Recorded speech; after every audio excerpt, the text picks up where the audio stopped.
If you're setting up your Synology NAS DS1522 class for the first time, this step-by-step beginner's tutorial will walk you through everything you need to get started.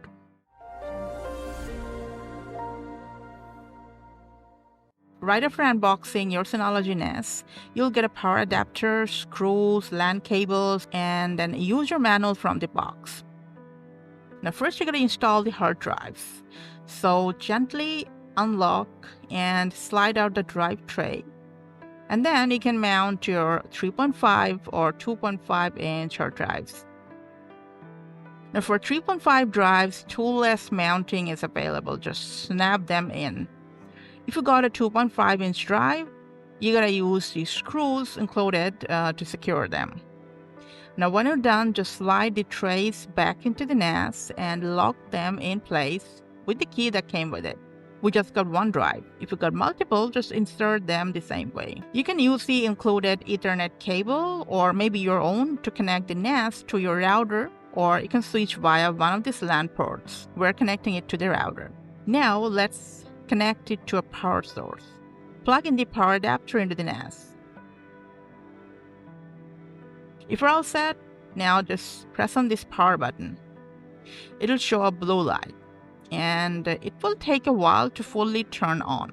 Now when the hard drives are properly connected, you'll see green blinking light next to the corresponding drive bay number where each drive is installed. Since the hardware is done, now we're going to install the software. For that, on your computer, laptop, whatever you're using, just open a browser and search for find.synology.com. It'll search for NAS in the nearby network, and when it finds the DS1522 class and showing not installed, just hit connect. Agree to the terms, and then press next. You will end up in this welcome screen. Now, just in case it's not showing up, from your browser, search for Synology.com or Synology Web Assistant, and from the hit results, go to the Download Center. Here, first select the product type and then the model.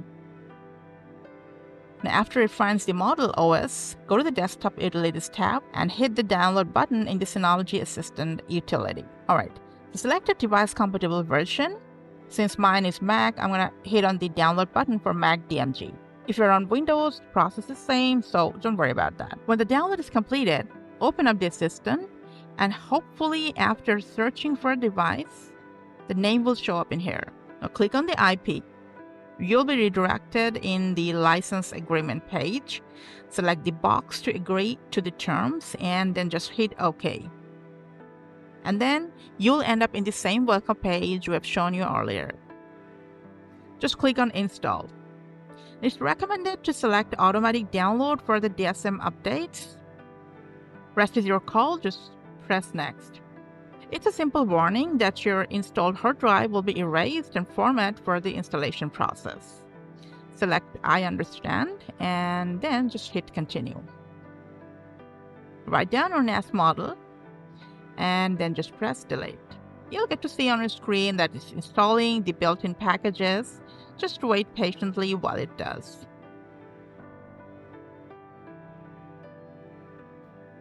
Alright, so when it completes the download, you're going to create a device name. After that, an admin account name. And then just set a password. Retype it to confirm it. Now choose whether you allow to send your port info or not, and then press next. You can save passwords if your device prompts you to do that. And then select whether you want to auto-update the DSM package, which is recommended, or maybe not, and then hit next. Now here, you can create a Synology account if you don't have one, or you can sign into an existing one. But it's not mandatory for the setup, so I'm going to just press on skip for now. And then just select whether you want to send device analytics, and then just hit submit. There will be a prompt to install important packages like the Synology Drive Server, Synology Office, Synology Photos to back up your device photos. You can either install them now or later from the Package Center.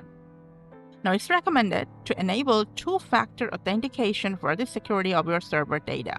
But for now, I'm going to just skip it and enable it later. Some more security prompts will be there. You can customize them according to your own preference. But what I'm going to do is just press on I don't and then press on OK. Because I'm going to just stick to the setup process. And then let me press on OK. Now you're going to create volume and storage pool for your hard drive. So let's press on Create now.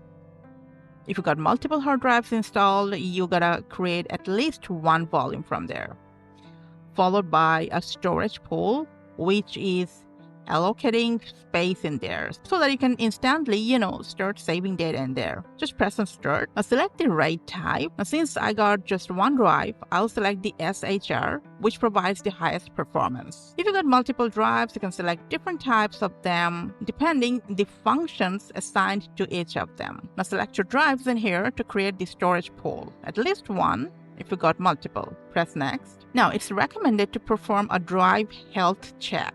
But since it'll take hours to perform this function, for now, I will just skip drive check and then press Next. Now this section will let you allocate different volume capacity for your drives. I got one, so I will assign maximum or the total space to my one drive. Pressing Next after that. So unless you are using a Linux OS, the most compatible advanced and hence recommended file system is BTRFS. Totally your choice. I'm keeping it selected and pressing Next. You can encrypt this volume if you want to save classified data in here. I don't need that, so I'm just keeping it unselected and pressing Next. Now it's a summary of all the settings that you've just changed. You can go back, change any of them, or you can just apply the settings.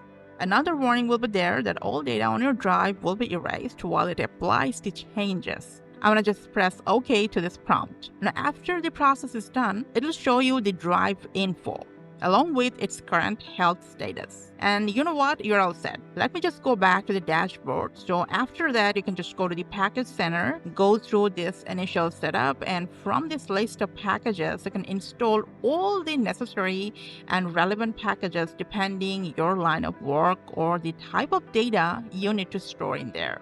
And after that, from Control Center, if you go to the Shared Folder section, you can create shared folder that will be accessible to other people on your team or your family. You can give them proper permission to access files according to the nature of the data you are willing to share with others. You can instantly upload files and data in there and start working. Meanwhile, from Control Panel, to users and group, you can create another user, guest, or admin, and then instantly give them access to the file that you've just uploaded. And they'll be able to log in with their own ID and password and access that on your newly set up Synology NAS server. That's pretty much how you can set it up. Thanks for watching.